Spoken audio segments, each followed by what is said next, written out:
Good morning day students. आज हम लोग देखेंगे अमाइनो एसिड्स का डाइपोलर फॉर्म और इसका ज्विट्राइन स्ट्रक्चर। जैसा कि हमें पता है जो अमाइनो एसिड्स होते हैं उनमें एक अमीन ग्रुप होता है और दूसरा हमारा कार्बोक्सिल ग्रुप होता है, यानी कि NH2 NCOOH। लेकिन जिसका जनरल फॉर्मूला क्या होना चाहिए, NH2CHR COOH, जहाँ पे आर ग्रुप आपका डिफरेंट डिफरेंट होता है डिफरेंट डिफरेंट अमीनो एसिड के लिए। लेकिन इसके बाद भी ये कुछ ऐसी प्रॉपर्टीज़ शो करते हैं जो कि इस स्ट्रक्चर के साथ कंसिस्टेंट नहीं हैं। वो प्रॉपर्टीज़ कौन सी हैं? तो पहली प्रॉपर्टी होती है हमारी कि जो हमारा ये अमीन्स और कार्बोक्सिलिक एसिड के कंपैरिजन में अमाइनो एसिड होते हैं नॉन वोलेटाइल क्रिस्टलाइन सॉलिड, जो कि मेल्ट होते हैं डिकम्पोजिशन के साथ बहुत ही हाई टेम्परेचर पे। यानी कि जो इनका मेल्टिंग टेम्परेचर होता है वो दोनों से ही ज़्यादा होता है, अमीन से भी ज़्यादा होता है और हमारे कार्बोक्सिलिक एसिड से भी ज़्यादा होता है। तो और दूसरी प्रॉपर्टी क्या होती है कि ये इनसॉल्युबल होते हैं हमारे नॉन पोलर सॉल्वेंट्स में, जैसे कि हमारा पेट्रोलियम ईथर है, बेंजीन है, ईथर है। और ये काफ़ी ज़्यादा इनकी सॉल्युबिलिटी मिलती है किसमें, वाटर में। तो उसके बाद नेक्स्ट जो प्रॉपर्टी होती है ये ऐसे बिहेव करते हैं कि जैसे कि इनकी डाइपोल मोमेंट बहुत ही ज़्यादा है। नॉर्मली आपका अमीन्स का और कार्बोक्सिलिक एसिड का इतना ज़्यादा डाइपोल मोमेंट नहीं होना चाहिए, लेकिन इनका एक्वस सॉल्यूशन ऐसे बिहेव करेगा जैसे कि इनका डाइपोल मोमेंट बहुत ही ज़्यादा है। और जैसा कि आपका पता है कि हमारा कार्बोक्सिलिक एसिड एसिड है तो इसका Ka होगा कुछ, और हमारा जो अमीन है वो हमारा बेस है तो उसका कुछ के बी होगा। लेकिन इनके केस में हमें जो मिलता है इनका के ए एंड के बी काफ़ी लो मिलता है। जैसे कि ग्लाइसिन के केस में देखते हैं तो के ए मिलता है हमें 1.6 10⁻⁻10 और के बी मिलता है हमें 2.5 × 10⁻⁻12, जो कि नॉर्मल एक कार्बोक्सिलिक एसिड हम ले उसकी के वैल्यू की रेंज होती है 10⁻⁻5 के आसपास, और नॉर्मल एलिफेटिक अमीन की के बी वैल्यू की रेंज होती है 10⁻⁻4 के आसपास। तो इनमें इतना ज़्यादा डिफरेंस क्यों मिलता है? इनका डिफरेंस का रीज़न होता है कि हमारे पास जो अमीनो एसिड्स होते हैं उनका डाइपोलर आयन स्ट्रक्चर एग्जिस्ट करता है। यानी कि डाइपोलर आयन कैसे होगा ये, इसमें जो हमारा एसिड पार्ट होता है COOH वो H+ लूज़ करता है, और जो हमारा बेस होता है NH2 वो H+ को गेन करके बना लेता है NH3 पॉजिटिव। यानी कि एक हमारा कैटाइन भी और एनाइन भी हमारा सेम स्ट्रक्चर में ही मिल जाता है। इसलिए हम इसको क्या बोलते हैं, डाइपोलर आयन, क्योंकि इसमें आपके दो पोल हैं, एक आपका पॉजिटिव पोल है, एक हमारा नेगेटिव पोल है। इसी डाइपोलर आयन की वजह से जैसा कि ये पोलर हो गया तो पोलर डिजोल्व किस में होगी, लाइक डिजोल्व लाइक प्रिंसिपल के हिसाब से कि ये वाटर में काफ़ी ज़्यादा डिजोल्व होंगे और हमारे petroleum ether, benzene ether etcetera में डिजोल्व नहीं होंगे, जो कि हमारे नॉन पोलर सॉल्वेंट हैं। और इसकी वजह से ही क्या होता है कि इसका हमारा डाइपोल मोमेंट काफ़ी हाई होता है। और जो हमारी जो पहली प्रॉपर्टी थी कि ये हाई टेम्परेचर पे इसलिए मेल्ट करते हैं क्यों, इसी पोलर नेचर की वजह से। अब लास्ट जो प्रॉपर्टी हमारी बची है कि इनका हम वेरी लो के ए एंड के बी को कैसे एक्सप्लेन करेंगे। उसका रीज़न ये होता है कि यहाँ पे जो के ए होता है एसिड डिसोसिएशन कांस्टेंट, वो एक्चुअल में हमारा कार्बोक्सिलिक एसिड का नहीं होता है, वो हमारे अमोनियम आयन का होता है। यानी कि अगर हम डाइपोलर आयन को वाटर में डालेंगे तो उस केस में क्या होगा, H+, कौन लूज़ करेगा, हमारा ammonium ion NH3 positive ion lose करेगा हमारा H+, और वाटर को क्या कर देगा, प्रोटोनेट।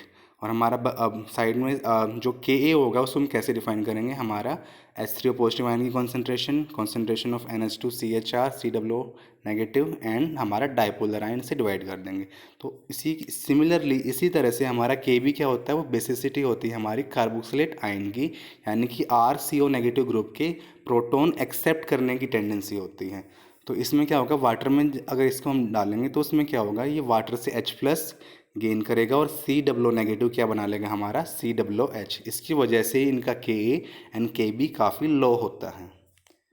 तो उसके बाद हम बात करते हैं इनकी स्टीरियो केमिस्ट्री की। स्टीरियो केमिस्ट्री में हम चलते हैं तो इसमें क्या आता है कि हमारा जो ये ग्लाइसिन को छोड़ के बाकी सारे के सारे हमारे अमाइनो एसिड होते हैं कायरल, क्योंकि ग्लाइसिन के केस में क्या होता है, आर ग्रुप हमारा होता है हाइड्रोजन। यानी कि ग्लाइसिन पे जो सेंट्रल कार्बन हो गया उस पे आपके 2 हाइड्रोजन हो गए, तो वो तो कायरल नहीं हुआ। उसके अलावा जितने भी हमारे अमाइनो एसिड होते हैं उन पे 4 डिफरेंट ग्रुप होते हैं और सारे के सारे क्या होते हैं, हमारे कायरल। यानी कि वो 2 एनेंटियोमेरिक फॉर्म में एग्जिस्ट कर सकते हैं, D form and L form. जैसे कि आपको कार्बोहाइड्रेट कि लास्ट सेमेस्टर में आपको बताया था, जब हम कार्बोहाइड्रेट स्टडी कर रहे थे, जितनी भी शुगर्स होती हैं, नेचुरली ऑकरिंग शुगर्स होती हैं, वो सारी की सारी होती है डी फॉर्म में। सिमिलरली यहाँ पे जितने भी हमारे naturally occurring alpha amino acid होते हैं, उन सब की फॉर्म होती है एल फॉर्म। एल फॉर्म का मतलब है कि हमारा जो NH3 पॉजिटिव ग्रुप होगा वो हमारा होगा लास्ट कार्बन से पहले वाले कार्बन पे, किस पे रहेगा, हमारा लेफ़्ट साइड में रहेगा, और हमारा हाइड्रोजन रहेगा हमेशा राइट साइड में। तो ये हमारी फॉर्म होगी एल फॉर्म, और सारे के सारे क्या होते हैं, कायरल एक्सेप्ट ग्लाइसिन। इसके बाद हम देखते हैं affect of pH on the structure of alpha amino acid, यानी कि पीएच का क्या अफेक्ट होगा हमारे अल्फा अमीनो एसिड के स्ट्रक्चर पे। जो एग्जैक्ट स्ट्रक्चर होता है हमारा अमीनो एसिड का, वो डिपेंड करता है पीएच ऑफ द मीडियम, यानी कि जिसमें हमारा अमीनो एसिड को हमने डिसॉल्व कर रखा है। यानी कि अगर हम बात करें स्ट्रॉन्गली एसिडिक मीडियम में, स्ट्रॉन्गली एसिडिक मीडियम उसको बोलेंगे जिसका पीएच या तो 1 से नीचे होगा या फिर 1 के अराउंड रहेगा। उस मीडियम में क्या रहेगा, अगर हम अपना डाइपोलर आयन लेते हैं, उसको हम स्ट्रॉन्गली एसिडिक मीडियम में हम प्लेस करते हैं, तो क्या होगा, जो हमारा एसिडिक होगा, एसिड होगा H3 अपोजिट स्ट्रॉन्ग एसिड जो है, वो H+ डोनेट करेगा किसको, हमारे डाइपोलर आयन को। अभी अगर ये डाइपोलर आयन नहीं होता तो इस केस में NH2 जो ग्रुप था वो हमारा प्रोटॉन को एक्सेप्ट कर लेता, लेकिन NH2 ने ऑलरेडी प्रोटॉन एक्सेप्ट कर रखा है और बना रखा है हमारा NH3 पॉजिटिव। अब नाइट्रोजन तो एक्सेप्ट करेगा नहीं प्रोटॉन को, तो क्या बच गया हमारा COO नेगेटिव, ये एक्सेप्ट करेगा हमारे प्रोटॉन को और बना लेगा एक वीक एसिड, और साथ में हमें क्या मिलेगा, वाटर। ठीक है। सिमिलरली स्ट्रॉन्गली बेसिक मीडियम में क्या होगा, स्ट्रॉन्गली बेसिक मीडियम उसको हम बोलेंगे जिसका पीएच 10 या फिर उससे ज़्यादा होगा। तो उसमें क्या करेंगे, अगर हम स्ट्रॉन्गली बेसिक मीडियम में हमारे OH नेगेटिव आयन होंगे जो कि हमारा स्ट्रॉन्ग बेस है। अभी बेस H+ एब्स्ट्रैक्ट करेगा, कहाँ से करेगा, NH3 पॉजिटिव ग्रुप से, तो यहाँ से, और ये बना लेगा RCH COO नेगेटिव NH2 जो कि क्या है हमारा वीकर बेस।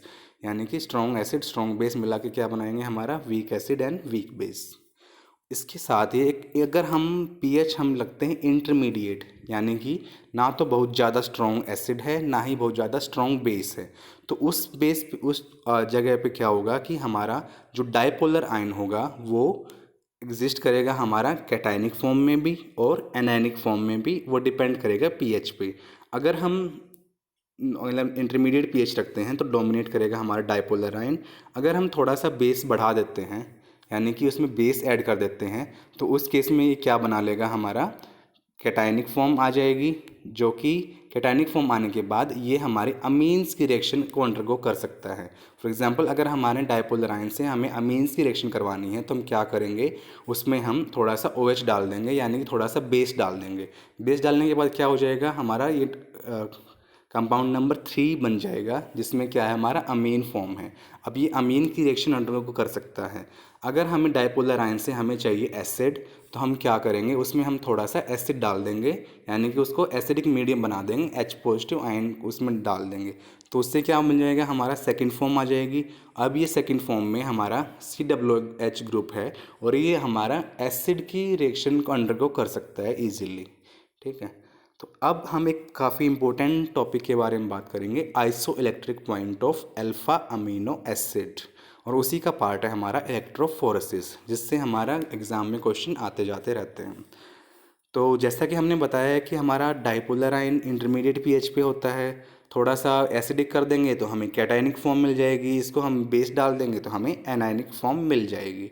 तो जो एग्जैक्ट पोजीशन होती है हमारे इक्विलिब्रियम की, वो किस पे डिपेंड करती है, पीएच ऑफ द सॉल्यूशन पे। ठीक है। जब हम इलेक्ट्रिक करंट पास करते हैं एक्वस सॉल्यूशन में, तो उस टाइम पे क्या होता है, तो अगर हम स्ट्रॉन्गली एसिडिक मीडियम लेते हैं तो अमाइनो एसिड किस में एग्जिस्ट करेगा, हमारा कैटायनिक फॉर्म में, और कैटायनिक फॉर्म, और ये माइग्रेट कहाँ पे करेगा, अगर हम इलेक्ट्रिक करंट पास करें और इसको हम एक्वस सॉल्यूशन प्लेस करेंगे तो क्या होगा, वो माइग्रेट करेगा टुवार्ड्स कैथोड। अगर हम लेते हैं स्ट्रॉन्गली बेसिक मीडियम, तो अमाइनो एसिड किस में एग्जिस्ट करेगा, हमारा एनायनिक फॉर्म में, और इक्विलिब्रियम कहाँ पे शिफ्ट हो जाएगा, हमारा राइट साइड में। तो फॉर्म नंबर 3 डोमिनेट करेगी, और 3 डोमिनेट करने से क्या होगा कि हमारा जो स्पीसीज़ रहेगी वो कहाँ माइग्रेट करेगी, हमारे एनोड की तरफ। अब हम लेते हैं इंटरमीडिएट पीएच। इंटरमीडिएट पीएच पे क्या होगा, जो कंसंट्रेशन ऑफ कैटायन और एनायन फॉर्म की हो जाएगी सबसे कम, और सबसे ज़्यादा कंसंट्रेशन किसकी होगी, हमारे डायपोलर आयन की। यानी कि जो हमारा मैक्सिमम कंसंट्रेशन किसकी रहेगी, हमारी रहेगी डायपोलर आयन की।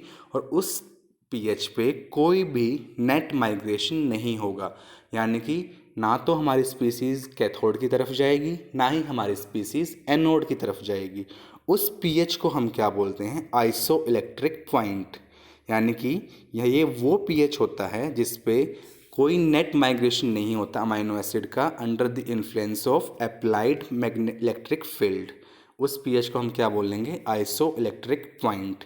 यानी कि उस पीएच पे ना तो हमारा स्पीसीज़ कैथोड की तरफ जाएगी, ना ही हमारी स्पीसीज़ एनोड की तरफ जाएगी।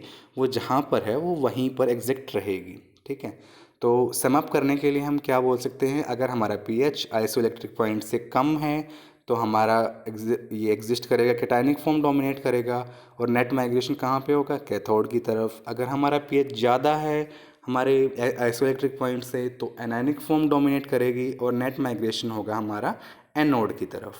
ठीक है, तो अब हम बात करते हैं कि जैसे कि हमारा यहाँ देखते हैं, फॉर एग्जांपल हम एस्पार्टिक एसिड ले लिया, ग्लूटामिक एसिड ले लिया। इनमें क्या होता है, इनमें मोनो अमीन, एक अमीन और 2 कार्बोक्सिलिक एसिड होते हैं। तो इनका iso electric point naturally acidic medium में लाई करेगा, जिसका एस्पार्टिक एसिड का होता है 3.0, ग्लूटामिक एसिड का होता है 3.2।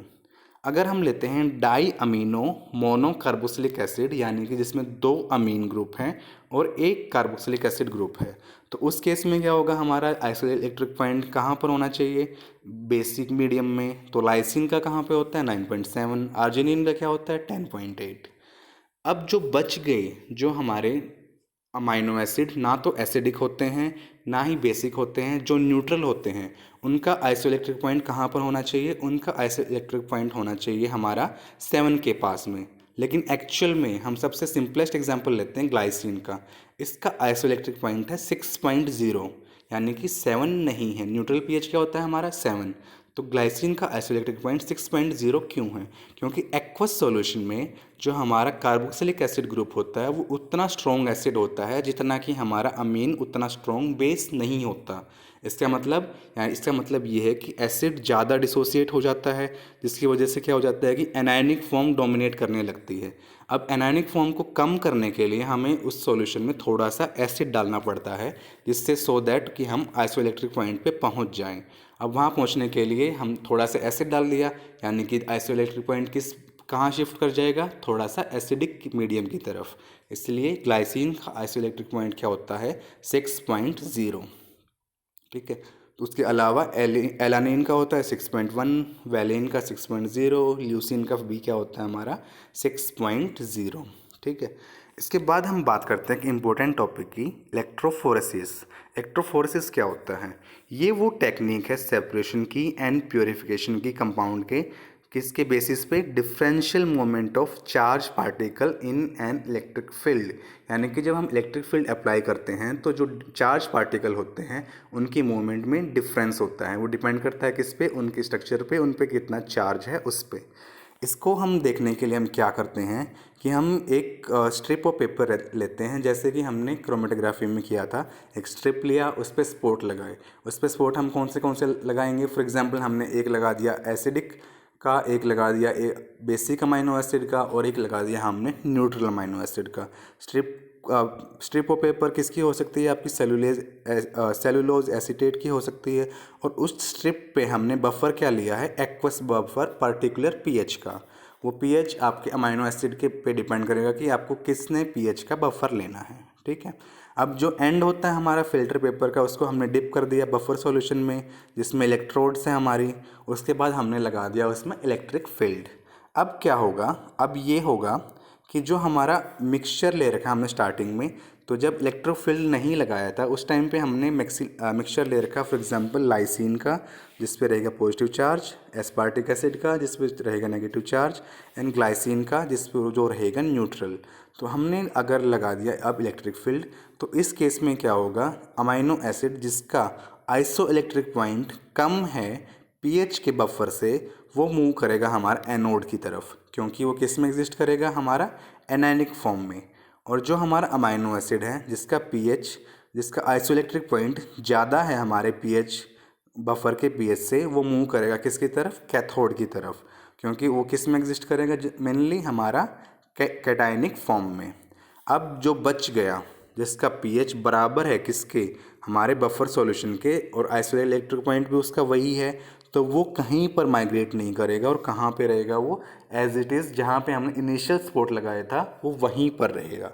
यानी कि हम इस टेक्निक के बेसिस पे हम इनकी अलग अलग मूवमेंट होगी डिपेंडिंग ऑन द चार्ज, इस पे कितना चार्ज है और किस पीएच पे वो किस फॉर्म में एग्जिस्ट करेगा। इससे हम इनको मिक्सचर ऑफ अमाइनो एसिड को हम सेपरेट कर सकते हैं। ये हमारी पॉजिटिव पॉइंट है किसका, हमारे इलेक्ट्रोफोरेसिस का। ठीक है, बाकी हम कंटिन्यू करेंगे नेक्स्ट लेक्चर में।